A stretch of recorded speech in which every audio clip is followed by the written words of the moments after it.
Hello, everyone, and welcome to the webinar. My name is Nicholas Diorio. We can go ahead and just wait maybe one more minute to allow anyone else to join before we get started.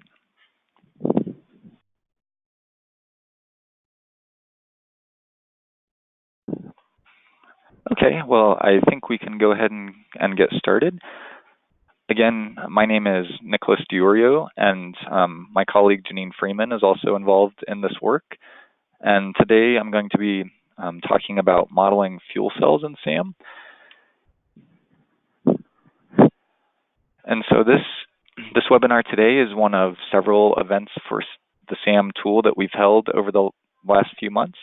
And so I would definitely encourage you to check some of these out, particularly if you are a developer and you want to wrap SAM in the software development kit. There's a great new tool called PySAM, which enables you to interact with SAM through Python. We also have, today we'll be talking about fuel cells, but we also have various other technology models like wind in SAM, which we recently covered. And then we also recently heard from a variety of developers in the private and public sectors about their interactions with SAM, and that was part of our virtual conference. And again, we have events kind of throughout the year, and so definitely check out the events page and also find links to the webinar recordings and materials through that URL. So for those of you that are joining that are not familiar with SAM, SAM is the System Advisor Model, and it's a free software for modeling the performance and economics of renewable energy projects. And it's been developed by NREL for many years with funding from the Department of Energy.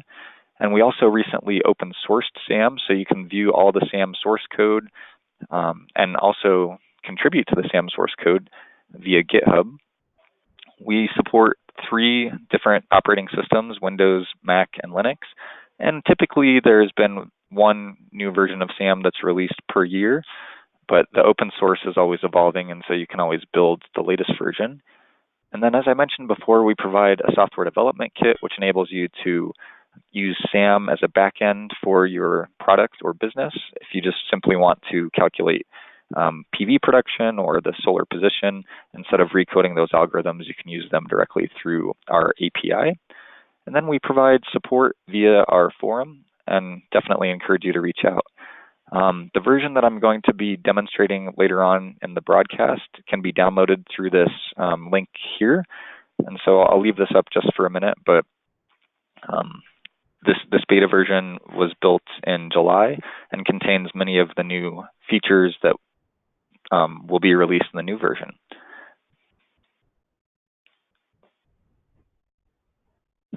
So as one last background slide, so in addition to the fuel cell model, which I'll be talking about today, you can also model PV plus battery storage. You can model wind. We have CSP models, geothermal, biomass, and solar water heating. And then one of the things that really makes SAM unique from other modeling tools is that we pair these technology representations with detailed financial models. And so you can consider behind the meter. So if you're a residential homeowner and you're considering storage or solar, you can evaluate, an offer from someone like that's offering a solar lease. Or if you are a utility scale developer, you can also evaluate a PPA type arrangement where you're selling power to a utility at some contracted price. And so there's a lot of power to understand both the performance and the finance side of SAM. And so today I'm going to be talking about fuel cells in SAM and primarily how we've paired them with PV and storage. And then I'm going to be doing a short demo. And so I'm going to be leaving plenty of time for questions at the end. And it's possible that the webinar won't go the full hour, but we'll, in an effort to maximize everyone's time, we'll focus on the most important information and then try to answer any questions at the end. So starting with fuel cells, kind of just a high-level overview of what they are. So it's an electrochemical cell that converts the chemical energy of a fuel and oxidizing agent into electricity through a pair of redox reactions. And then a single cell is going to consist of an electrolyte sandwiched between two electrodes. And then the thing that we're most interested in modeling is the fuel cell stack, which may contain a few to hundreds of individual cells layered together. And it's really the scalability that enables multiple applications. Primarily in SAM, we're interested in stationary fuel cells, which are paired with some kind of either building load or renewable resource, and not the transportation side of things. Definitely, I'd like to emphasize that we did not develop the underlying models for representing a fuel cell. There are scientists and engineers who are specialized in that at NREL, and you can read a lot more about their work through this link here. And definitely like to thank them for helping develop SAM's model. So kind of diving into SAM and where the fuel cell model lives, when you start up SAM, there's the ability to select technology. So you can select the fuel cell technology. And then right now you can couple it with either a commercial application. So if this would be if you're like a commercial building owner trying to offset some kind of building load, or if you're on the utility scale side and you're generating electricity to sell directly into some market, you can also evaluate that. And on the open source side of things, the code that we're talking about today lives in these files here. So if you're curious about how it's implemented, those are good places to kind of take a glance.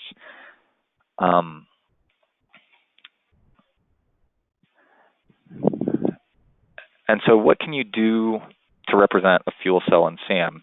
There are a couple of different ways that we've represented, or a couple of different key properties we've represented. So you can select a fuel cell type, and these are mostly high temperature fuel cells, but you could input any kind of custom settings for these fuel cells. And the main thing that the selection of the fuel type or the fuel cell type does is to populate various inputs. And so one thing I want to emphasize is we're not actually modeling the underlying chemical reactions in a fuel cell or anything related to production of hydrogen. We are simply representing fuel cells as generic generators that follow some kind of efficiency curve, so an electrical efficiency at a given output, and then also a heat recovery efficiency at a given output, as we'll see in subsequent slides. And so at a high level, you can specify kind of what is the nameplate of a fuel cell stack. And so fuel cells that are sold today are traditionally sold in various size bundles. And so you can buy a stack that's, perhaps 200 kilowatts. You might know something about what the minimum output of the fuel cell is. And then you can also scale these discrete units by adding more units. And then one of the key things we wanted to capture for fuel cell is kind of what the startup time is, what is the shutdown time, what are the ramp rates, and then what is the degradation associated with running them. So you can specify degradation either as a % per year, or there's another option that we can look at in the demo. And then also, what is the cost if you turn this fuel cell off and restart it? And then we also have the ability to input a shutdown schedule. So if you know that the system is going to be down for maintenance, perhaps a few times a year, you can schedule that shutdown and how long it is.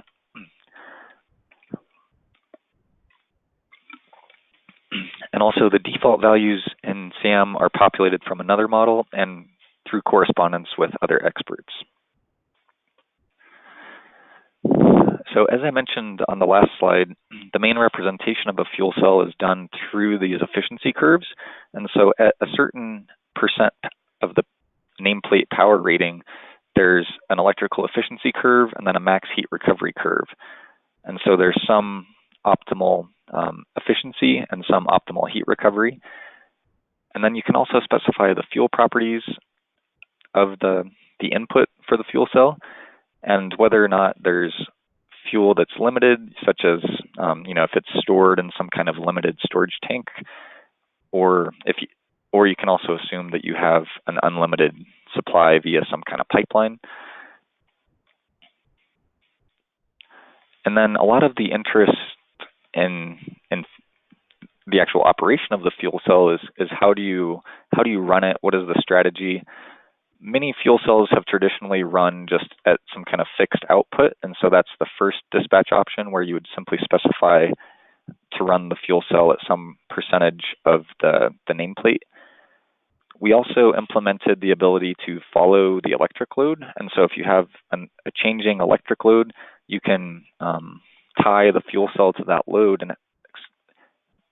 and have it try to follow that within the limitations of the fuel cell's ramp rate. And so some fuel cell types are more rampable than others, and so for some, that kind of application wouldn't be appropriate, but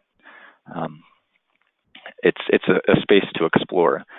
And then we also have the ability for you to manually schedule the operation of the fuel cell if you know that in some months you'd like to run it at a certain level versus a different level in other seasons. And then finally, if you've developed some kind of complex operation on your own, and like in your own spreadsheet, you can actually input that power series, and then SAM will try to follow it. There's also the concept of within the SAM dispatch model, whether the fuel cell is allowed to shut down or whether it should simply idle at min power when it's not needed.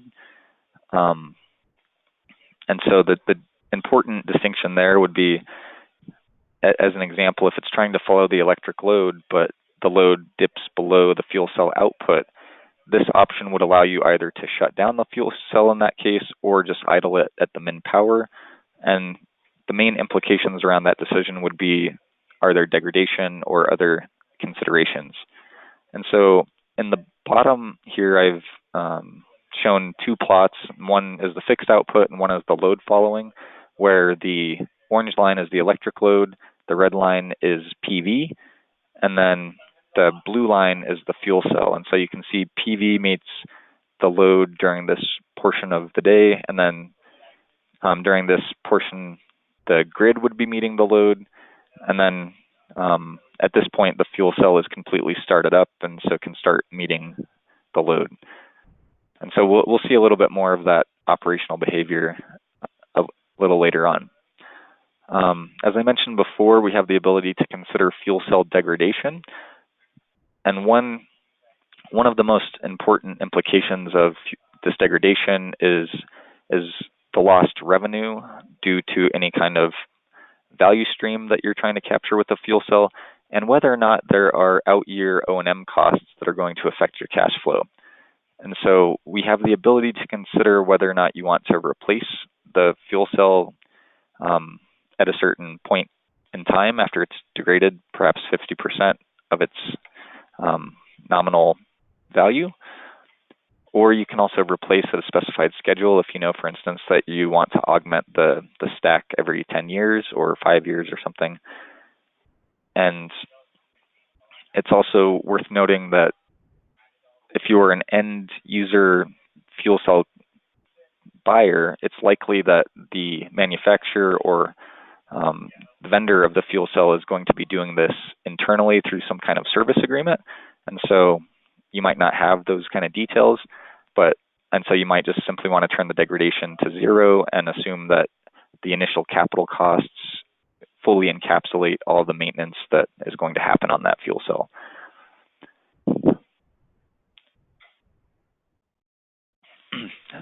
So as I showed on a previous slide, we consider the efficiency of heat recovery in the fuel cell. And so if you operate the fuel cell at a certain output, it will produce heat. And we assume that you can recover that heat and apply it to some kind of heating load if you need to. And so we have the ability now to have you input a thermal load in kilowatt thermal. And then based on that load and what the heat produced by the fuel cell looks like, you can offset that load and understand kind of what the economics of that decision are. And so, for instance, if you wanted to assume that you're purchasing natural gas at some rate, and then you are offset, and you're not allowed to sell any heat, then you'd be offsetting any natural gas purchases that you have to have simply by operating the fuel cell and capturing heat at some efficiency. And so some of the outputs related to this this combined heating and power application would be what the heat produced by the fuel cell is, what the fuel consumption is, and kind of what the thermal revenue is. And so in this case, I'm showing on the top plot that over time, there's heat being produced by the fuel cell as it ramps up, and then there's also more fuel being consumed at that point in time. And then the thermal revenue is showing that we're actually not actually offsetting that much of the thermal load with the heat produced, but we're producing slightly. We have to pay a slightly lower heating bill with the system than we would without. And so within SAM, we have the ability also to couple the fuel cell with a PV system and a battery system and evaluate kind of the combined financials of operating those systems together. And so in the bottom plot here, I'm showing an electric load. And then in the top plot here, I'm showing how each of these systems are meeting that load. And so in the bottom here, we see that there's kind of a traditional PV generation profile during the middle part of the day, that there's going to be battery discharging sometime in the morning and also sometime in the evening.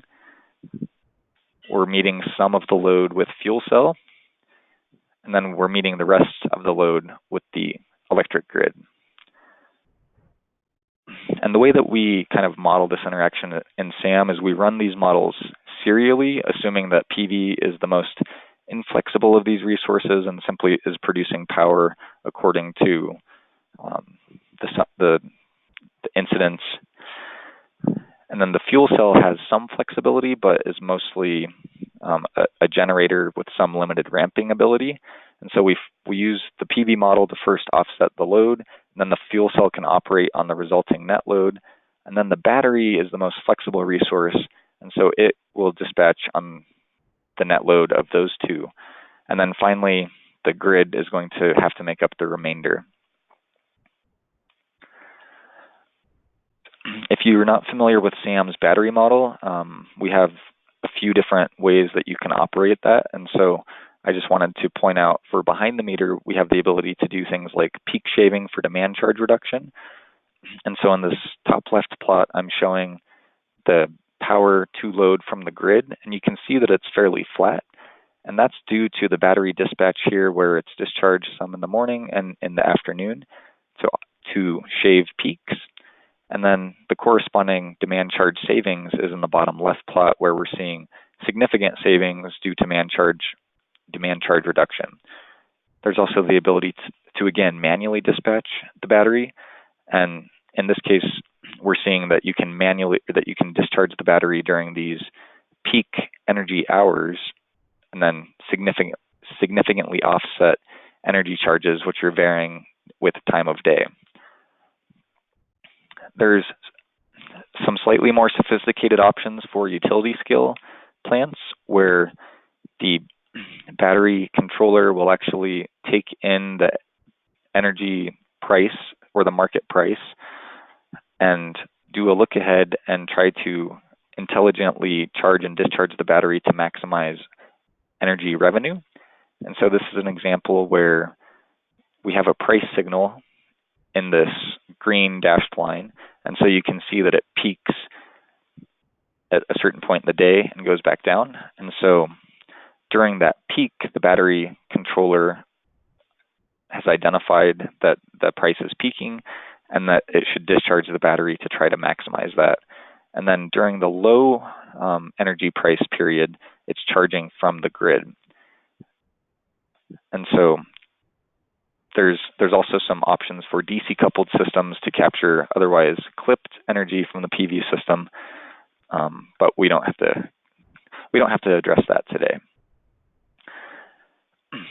And so maybe I will just ask Paul Gilman, our SAM support person, to see if there's any questions before I start the demo, and if not, we can go ahead and get started.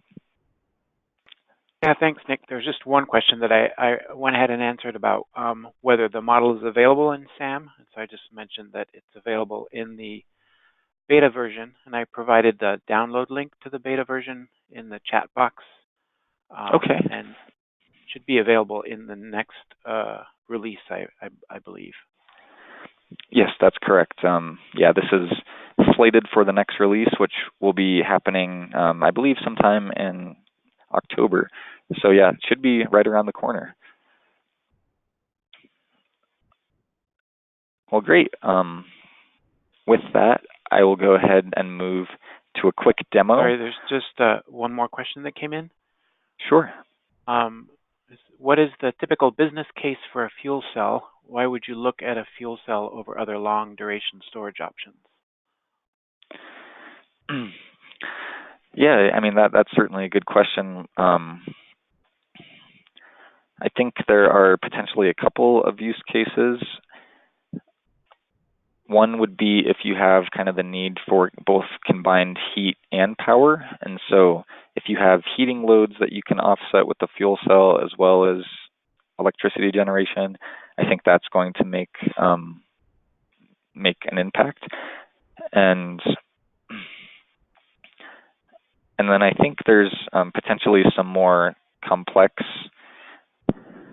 business cases where if you have some kind of electrical generation source that's overproducing during a certain part of the day, perhaps you could use that to create, through electrolysis, create hydrogen, which could then be an input to a fuel cell.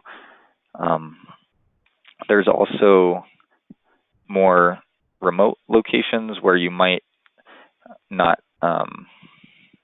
where you might need to just have a fuel cell that is acting as a generator and you have some kind of fuel source. But I believe at this point, stationary fuel cells still aren't super common, and I believe they're potentially a little expensive. And so yeah, it's an excellent question, and I think it's still kind of an emerging space. There's certainly a lot of interest from the transportation perspective and also from the clean fuels perspective of using abundant renewable sources to generate hydrogen. So it's not an area that I'm an expert in by any means, but those are some of the use cases that I understand. A couple more questions coming in here. Asking about the thermal efficiency of this system. So yeah, the thermal efficiency of the system, the way that we've modeled it, is fundamentally represented just by these curves. And so if I go back to this slide here. So essentially, if you operate the fuel cell at a certain power load, and given the heating value of the fuel, we would calculate that you require a certain amount of fuel during that time step, and then the amount of power that you generate. So there's going to be some amount of electricity generated and some amount of heat generated according to this efficiency curve. And then we assume that of that heat that you generate, you can actually only recover a certain percentage of it. And so the thermal efficiency, I believe, is tied directly to these curves as well as to the properties of the fuel that you specify. And so you can verify that by running the fuel cell at a certain level with a certain fuel type, and then looking at does the fuel consumption makes sense with what I know to be the case. And if it doesn't, then that would be something that we would want you to to email us, and we would investigate. But yeah, we're not modeling any fundamental chemical reactions or anything actually very thermodynamically complex here. So we're simply kind of following efficiency curves and modeling like that.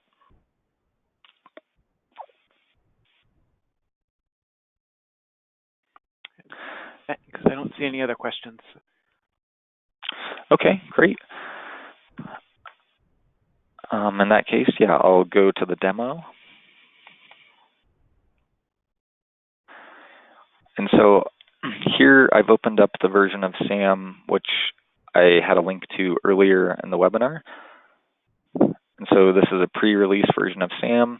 I'm going to open up, and you can see there's a fuel cell model. And I'll go ahead and open up a commercial case. And so this will be a case of a commercial or industrial site that has some kind of load to offset. And so we can just take a real quick peek at just what the default load data is. And you can certainly input your own electric load data and your own thermal load data. And then if you take a quick look kind of at what models are available within this larger model, you can specify the location and resource, which is done using our connection to the National Solar Radiation Database. So we provide a limited set of files, and then you can also download data directly through the API by entering your location here. The model is hooked up to PV watts, and so if you don't have a PV system, you can make that really small, like 1, or you can curtail the PV electricity. But the model is kind of fundamentally intended to be coupled with PV. And then here is if you wanted to add a battery to both the PV and the fuel cell. We won't go into that just yet. So I'll start on the fuel cell page. And right now, as default, we have a solid oxide fuel cell. You can also specify molten carbonate or phosphoric acid. Or again, if you want to enter a custom fuel cell, you can always update these defaults.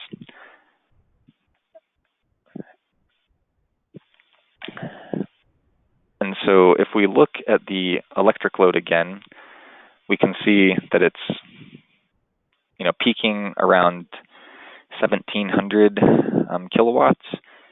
So it's a fairly high load. And so maybe we'll make a fuel cell stack that's fairly large, like 1,000. And then let's just go ahead and try to operate that fuel cell at a fixed output and see kind of what it looks like. And so if we simulate, we can go to the time series.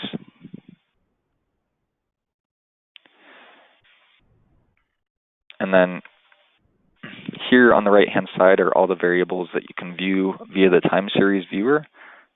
And so we can look at the electric load, and then we can also look at the electricity to the load from the fuel cell, as well as the electricity to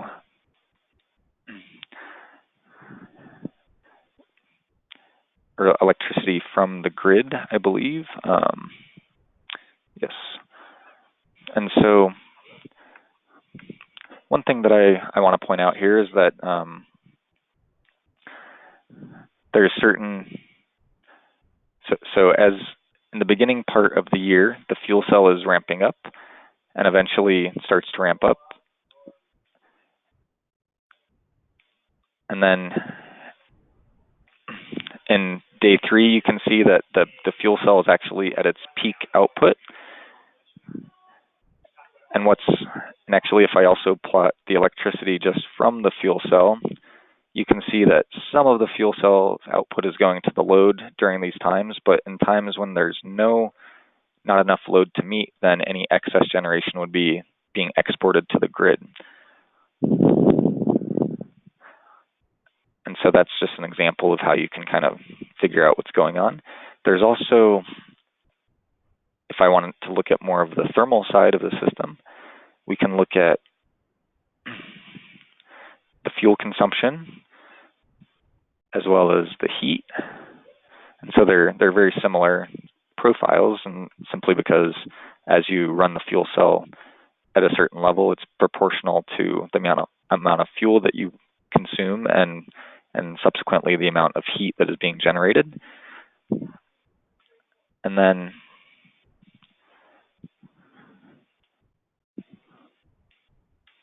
you can also look at things like the thermal load, and then how much revenue is being offset by the system, or how much of the heating bill is being offset by the system. And so if we also wanted to look at adding a battery system to this to kind of take care of any peaks that might arise, we could do that. So we could look at adding a lithium-ion battery, and let's just say that we have a 200 kilowatt battery that can last for 2 hours. And so we've added that battery, and now there's a dispatch page again, which has both dispatch information for the fuel cell as well as for the battery system. And so we can continue to run the fuel cell at a fixed output, and then we'll run the storage controller to try to do peak shaving on the resulting profile. And we can also allow it to charge from the grid or the fuel cell if we determine that that's beneficial. And so if we run again, we can take a look at kind of how all these sources are combining. And so there's electricity to load from PV, electricity to load from battery, from fuel cell, and then from grid. And then if we go ahead and put the electricity load on the bottom, this is clearly kind of a lot of information to view, but we can stack it all on top of each other. And some of the axes here might have been a little bit, there we go. And so you can see that all of these components are making up the electricity load. And so it's just one way to kind of visualize how the system's operating and what's actually going on. You can kind of scroll through the days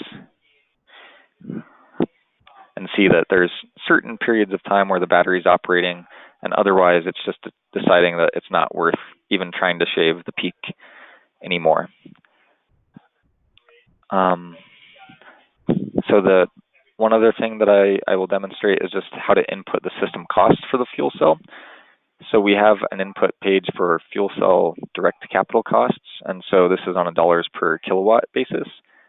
And these assumptions were from analyzing fuel cell projects that had public data from, I believe, the state of California. And so it's quite possible that your numbers would look a lot different from that. And then we also have the ability to input balance of system costs for all of the 3 different technologies, as well as operation and maintenance costs for all the 3 different technologies. And finally, the last thing that I would like to just show before I turn it over back to questions would be the cash flow. And so if you want to look at the value of electricity savings, we have that broken out, and also the value of thermal savings. And so with our line items here, we also have fuel cell O&M based on the fuel expense. And so we're actually having to purchase quite a lot of fuel as input to the fuel cell. And so it's, you definitely have to make that balance as to whether operating the system with some kind of fuel source is actually going to give you more value than not operating it at all. And then with this full cash flow representation, we can calculate things like the net present value, the payback period, kind of what the bill with and without system is, and you can get a better picture of whether this or when this would pencil out and when it wouldn't. And so I don't have to kind of belabor the points that I made in the presentation, but definitely encourage you to download the beta and check it out and play around. And offer any feedback that you have. It's been tested by some of our collaborators that do fuel cell work, but we definitely always appreciate a second set of eyes on the model. So with that, I think I'll go ahead and turn it back over to questions, and we can see if there's anything to answer. Thanks, Nick. No questions at the moment, but we can wait. Oh, here comes one. Are fuel cell inputs typically natural gas? What other forms of fuels do they use? Yeah, that's a great question. As far as I understand, for high temperature fuel cells, natural gas is the primary input. I believe we list some other fuels, or primarily hydrogen. But for the high temperature fuel cells, natural gas is typically, I believe, reformed to drive hydrogen out of it as part of the process.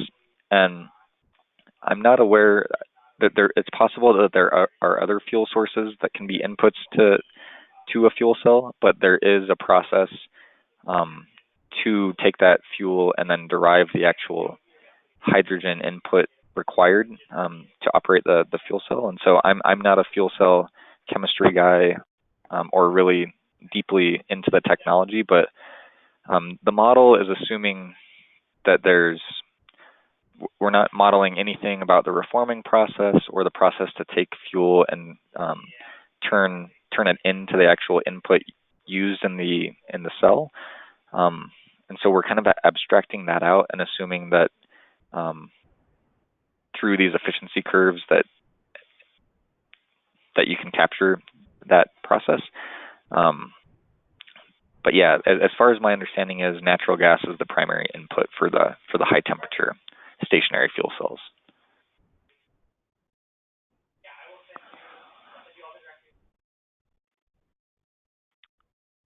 Okay, thanks. I don't see any other questions at the moment.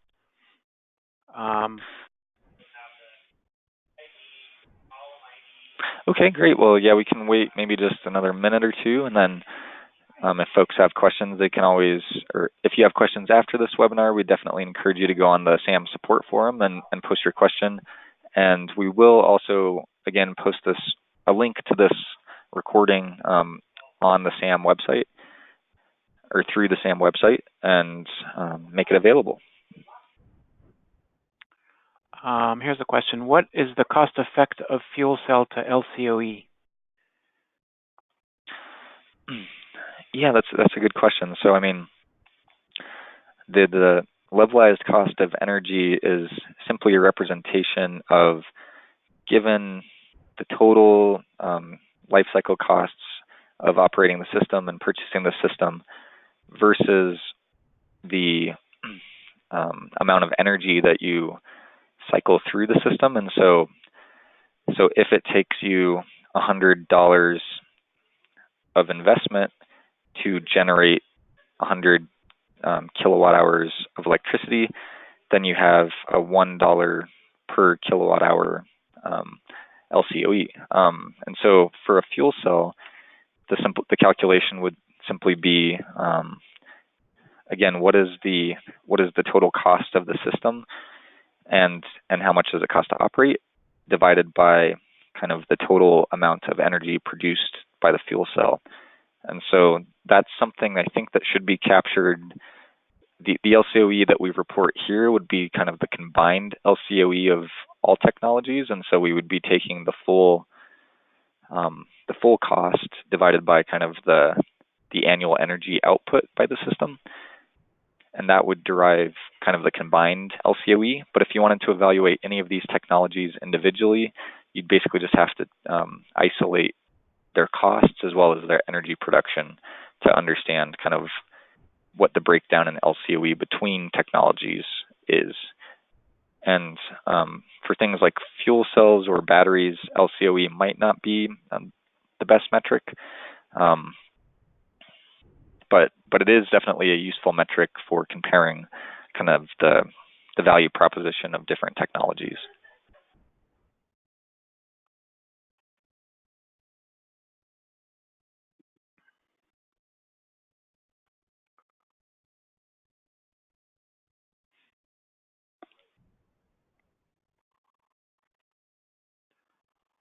All right.